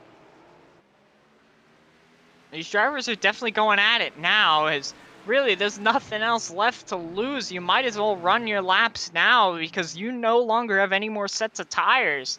There's no real point in saving and trying to pull some strategy on an older set of tires like earlier in the race. It's all just go, go, go, as these drivers only have about 30 laps left. And Daniels is here trying to stay only 1 lap down. He might go a 2nd lap down here to Jacob Bransky. He's all the way up high into the wall very hard. Matt Daniels, Woodall's going to have to avoid him to the inside. That's going to slow him down a little bit. Daniels with a very hard hit into the outside wall in turns 1 and 2, trying to keep himself on the lead, not on the lead lap, but only 1 lap down. Now he's 2 down. And that number 5, Valvoline Chevrolet. And something I'm watching too is Elliott Henderson's been pretty steady holding off those two drivers behind him. I thought he might have struggled because those two have been the quickest, some of the quickest on the day. But, oh, Heller almost loses it off turn 4. That allows Madalinas to get by. Oh, man. That was some terrible wheel spin coming off turn 4 from Christopher Heller. He's going to fall back to the 5th position. Heller either getting into the gas too hard or too soon in that number 11 machine, and Madalinas is able to drive past him. Madalinas is back up to the 4th spot. Madalinas has shown a lot of speed today. Can he get up there to Henderson? Henderson making the move on Daniels. Daniels is 2 laps down. He's trying to get past him. Daniels still fighting very hard on that high side, not giving up the spot that easy to the 37 of Henderson. Oh, Elliott got almost James pushes is him into the wall. Oh! Look at him. Madalenas is spinning hard into 1 and 2. Wow. Oh man, Ellie Henderson pinched the lap car of Matthew Daniels towards the wall to try and get clear and not lose any more time, and because of that, slight contact was made. Madalenas just didn't have enough time to react and just goes around on the front straightaway. Yeah, considerable amount of damage to that number 95 of Hunter Madalenas. A lot of damage to that right front of that machine. Madalenas has been one of the strongest, if not the strongest car here today at Martinsville. Was running in the top 5, and now he's going to come down pit road and get repairs. Going to take a look at this replay here. You're going to see on the replay when it happens, it looked like Daniels was all the way up against the wall almost, and Henderson kind of forced him a little higher up than he wanted to, and Daniels went above into that higher surface you see off the corner. You're going to see it right here. Henderson kind of forces him a little bit up, and Henderson, actually, no, that's not exactly what happened. Daniels just kind of gets a little loose. It looks like coming off the corner and gets off the gas, and Madalenas just wasn't at all ready for that and just got him in the rear and tried to save it down the front stretch, and maybe just once again, like we saw earlier with Hayes, just got into the gas maybe too soon, trying to keep up. Yeah, and just like we saw earlier in the race with Jacob Hayes, with the same incident that he had, losing it on the front straightaway, it seems to be when these drivers make a hard enough turn to the right, especially after getting loose, the car just wants to go around. I'm not sure what it is, but when these cars try and make that right-hand turn back, it just hooks to the right and gets these cars extremely loose. And we saw the same thing happen just right there with Madalenas, and the same thing happened with Jacob Hayes earlier in the race. Well, now this is gonna set up a shootout. We're gonna have a little bit over 20 laps to go. I'm thinking when we go green flag racing, this really set up Henry too, because Henry stayed out and got the wave around from that incident and had around over 80 lap old tires, so he was able to get some fresh tires. But there you see it once again. It looks like Daniels just felt squeezed off the corner and got off the gas. The 95 gets in the back of him, and he just self spins it. It looks like coming down the front stretch, just trying to keep his speed up. It looked like in the number 95, and just spun it back around. The car just gets a lot looser, like you were saying, Alex. It just wants to be so loose once it makes that initial slide. All right. Well, right now we have a unique scenario. Now Jacob Bransky, who thought he was way out and clear and would have been likely to look and imagine that we were going to get another pretty long run again with how many drivers are still surviving in this race with clean cars, is now bunched the field right back up again. He was running some pretty solid lap times. We'll have to see if he possibly used up a bit of tires. Behind him is his championship rival, and next to him is Lewis Woodall, who's found some pretty solid pace late in this race. Yeah, that's 2 straight times where Bransky was way out in front and pretty much had the win right there. But the caution's going to ruin it once again for Bransky. And what happens here?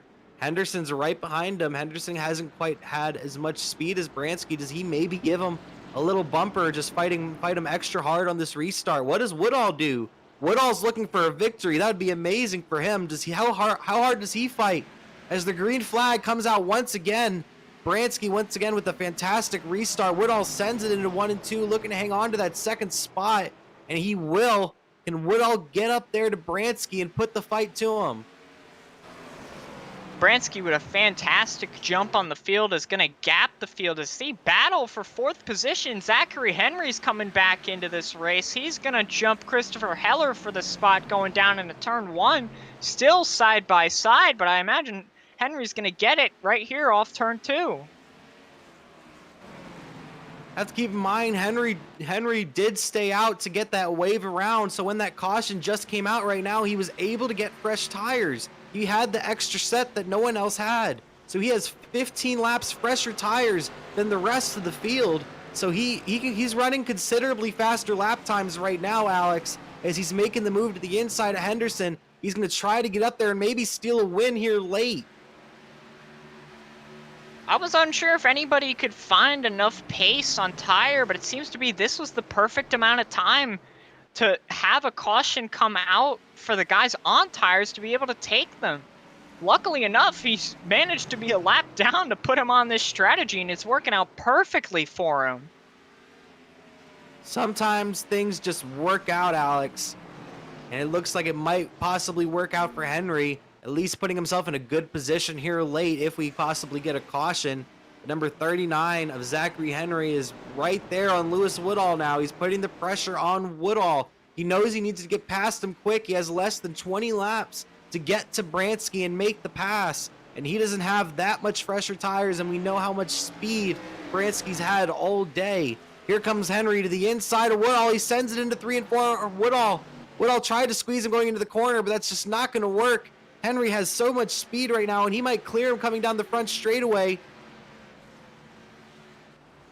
Great move for Zachary Henry. It's going to move him up into the second position. He's had some really solid lap times. We'll see now that he's clear if he's going to be able to start running down Jacob Bransky, who's been strong in the second half of the race, almost totally dominant, and may end up losing this just off of an unfortunate strategy. That last time by, Zachary Henry ran almost 2/10 quicker than Jacob Bransky. He's a little over a second back right now, so that will catch him up in time, but there's a big difference between catching and passing.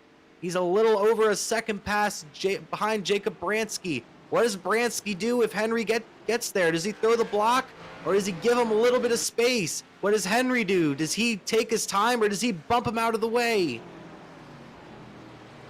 Well, whatever he does, he's got to figure it out pretty quickly as he's running him down fast. He's already caught up in the last couple laps, almost 3/10. So he's running him down very fast. He's going to have to figure out a way to get by him. Whether he decides to use the bumper or try and pass him the old-fashioned way will have to be seen. Henry's catching him very quick. That last time by was around a 10th quicker than Jacob Bransky, a little less than a 10th quicker than Jacob Bransky. He continues to drive him down. He's around 8/10 behind Bransky. You're not missing really anything behind these drivers as they've all kind of separated themselves. Woodall currently running in the 3rd spot, Henderson in 4th, and Heller in 5th. Brockman's moved up to 6th. You have Madalinas in 7th. And those are your 7 drivers on the lead lap, really in contention for this win. But Henry continues to drive down Bransky. That last time by, he was 2/10 quicker. He's starting to figure it out as well. He's starting to change his line a little bit, I noticed. Almost copying what Bransky's doing around the corners. It's working out for him, as before the lap times were starting to even out, but once he changed his line, he started picking it right back up again. Henry is within 2 car lengths now, coming out of 3 and 4. You see him right there. You're looking back at him from the onboard of Jacob Bransky. You're seeing Henry's car get bigger and bigger and bigger. And the number 39 of Zachary Henry, can he get another win on the year? He's got to figure it out. Going to be 9 laps to go as they cross the line. He's going to be running out of time, but I think he's close enough to figure something out as he goes high in turn 1, gets the arc out of turn 2. Not enough of a run that he needs, but he's getting close enough that if he gets the run, he can make the move. Yeah, he's right there. He's putting himself in a good position. He just needs to keep on setting himself up and wait for that right opportunity. But if that right opportunity doesn't come, does he give him the bumper? Does he make his own opportunity happen? He gets real loose off 1 and 2 right there that time. That's going to cost him a little bit of time coming down the back straightaway. He's starting to push it a little bit harder, and it's starting to hurt. He gets loose again a little bit coming off turn 4. He's starting to struggle. Pressure might be getting to him. I think he knows he has this, but he might be pushing it a little bit too hard. Yeah, he's pushing it really hard. Zachary Henry trying to get a victory here at Martinsville. He's right there on Bransky. He just needs to calm it down and get to his bumper. Bransky looks very calm right now in the race lead. Bransky's been very strong pretty much all race, but these drivers are also going to face lap traffic here momentarily, and the first driver they're going to pass is Nathan Nicholson, and the second one is Hunter Madalinas. both these drivers, I think, might put up a fight here. Well, they're most definitely going to catch Nicholson. Nicholson's going to go high and let them by around this corner, so no troubles from him. I'm not sure if they'll be able to run down Madalinas in the amount of time they have left, but if they do, it could get interesting, as I've seen Bransky start to slightly overshoot the corners a little bit on corner entry, and that's been helping Henry. Henry's right there. He just needs to figure out what he wants to do. How is he going to approach it? He approached 1 and 2 really way too high, and it cost him a lot of time through that corner. I don't know what exactly he's trying here right now. Maybe trying to get a good run down one of these straightaways. Maybe make a move that we saw Bransky do earlier, where he just sets himself up through 1 and 2 by going on a little bit of a higher lane and then getting a great run down the back straightaway, able to make the pass going in 3 and 4. But he's just way too far back right now, coming to 2 laps to go here at Martinsville. Oh, the lap car of Madalena is going to go low and get out of the way. So once again, no troubles from the lap car. He's going to allow these two drivers to work it out with 2 laps to go. I think the only way Zachary Henry gets by him now is either a mistake or a big bump to the rear end. As coming out of turn 4 this time by, they're going to be on the final lap. White flag this time by. They will make it to the white flag. This race is now official. Can Jacob Bransky steal another win on the season? Can Zachary Henry get the victory at Martinsville? He's right there. Does he give him the bumper in 3 and 4? He might not be close enough. The number 39 of Henry, he sends it into 3 and 4. He's not going to get there. Jacob Bransky, he will win the ButtKicker 225 at Martinsville with Henry coming home second. What a great run for Zachary Henry. Sadly, not enough to get the victory, but man, he put an effort for it right at the finish. But Jacob Bransky just simply had one of the cars to beat today and took it to victory lane. And it looked like there was a really close race for the 5th spot. It looked like it was a possible photo finish. I would love to take a look at that. It looked like it might have been Heller involved in that, and maybe Brockman. A very close finish for what it looked like to be the 5th spot. Yeah, 3 wide across the line with Henderson, it looked like as well. We'll try to take a look at that in a minute as Bransky burns it down with another victory on the season, which has been a phenomenal season for Jacob Bransky coming into this race, 2nd in points, and this is his 3rd win in 9 races on the year, which puts him at the win leader on the season with Henderson at 2. This championship battle just got a lot more intense. I believe they're only going to be 1 point apart coming out of this race with only a couple races to go in the season. So it's going to be an extremely tight one between those two for the championship. It really is. We're going to try to take a look maybe at this replay here of that photo finish between Heller, Henderson, and Brockman. That was just a phenomenal finish between those 3 guys. Looked like Henderson just edged out Heller, and Heller just edged out Brockman coming across the line. And then we're going to go into your interviews, and then we'll do the results after that.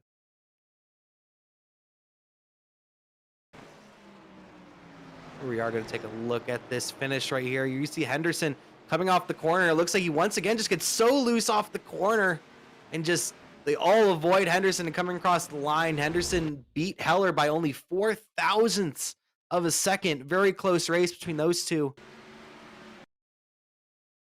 And that could have severely hurt Henderson, as with the fields we've been having, the points have been so tight between those two drivers that single spot could mean the difference between winning or losing the championship. So look at the difference as they cross the line. Elliot Henderson only barely beating out Christopher Heller for the 4th position, allowing him to, for the moment, retain the championship lead.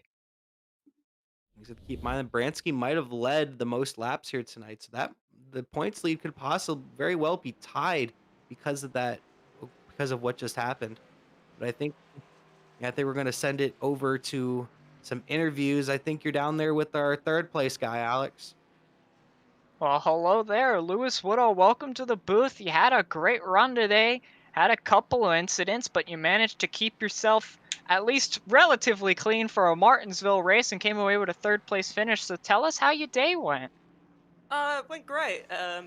Like, as I was saying in the waiting room, like, I didn't expect to finish on the lead lap. The Martinsville's not one of my stronger racetracks, especially in the Cup car. But yeah, it was my strategy that got me into this position, not my skill in terms of driving.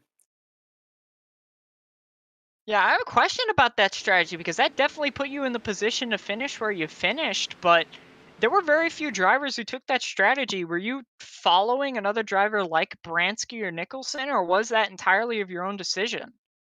No, I basically I took tires with that first group, and then I basically when group went in again, I took fuel only, and just decided that there were only 3 sets, so it was sort of like that Atlanta gambit I did in my first race last season, where I was hoping for extra cautions, and this time they came.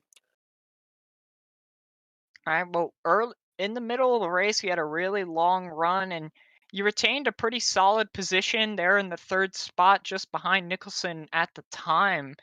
Now, what was it like over the longer run? How was your car behaving? Um, so I didn't. I forgot to change my box, my steering ratio box. So normally I'm used to a 16 even on short tracks, just because I can't save the tires any other way because I'm terrible. Um, so mine was just getting tighter and tighter as I was using those fronts up. Yeah, but it was also getting a little bit looser as the rear tires gave up on exit. Well, we'll see what other drivers had to say about their long run pace, but before you go, Lewis, got to ask the most important question. Who do you have to thank for the race tonight? Oh, just like I've said this before, but everybody in this league, everybody does a great job. I mean, we had very long runs in this. Obviously, congrats to the winner and the second place runners. Thanks to everybody in the booth. You do such an amazing job. Thanks to Eric and uh, RJ and all the management who run this stuff. And yeah, thanks. All right, well, thank you, Lewis Woodall, and congratulations on the top three today. Alrighty, ladies and gentlemen, that third place finisher. Now we're gonna bring in the driver just that close to the win tonight. Had the strategy at the end of the race, looked like he was gonna get it, just barely was not able to do it. Zachary Henry, tell us about how your night went because it was a pretty interesting one that even put you in that spot in the first place. Ain't that the truth? Well, for one, it was a lot more exciting than I wanted it to be, especially in the first half of the race. For two, probably should have practiced a little more because, I mean, that's why I couldn't get Bransky there. I mean, I didn't have enough talent and skill level within myself to make that pass on top of overdriving it to get back up to him. But Bransky did a great job just defending it at the end. Yeah, it started out a little rough. Had to dodge a few wrecks right after that. And then I just felt like I was really off pace all race. And I didn't know if it was because of the damage on the car or if it was because, I personally was not good enough here at this track. I think it was more the latter. But I mean, it was weird. Anytime I'd get remotely close to anybody, really within about 4, 5, maybe 4 tenths, 3 tenths, somewhere around there, the car would just snap loose on me. I guess I could have subconsciously been driving the car a little different, but it was the weirdest thing. Well, what I'm curious about is you got involved in a couple incidents here tonight, especially early on in the race between you and Christopher Heller and Matt Daniels. How was damage affecting your race car? Um, Immediately afterwards, I could feel it. It seemed like the car wanted to pull to the right a little bit, almost like I had a little bit of right front wheel damage. And then I was down on power for the rest of the race. I was about 15 RPM shy of perfect engine.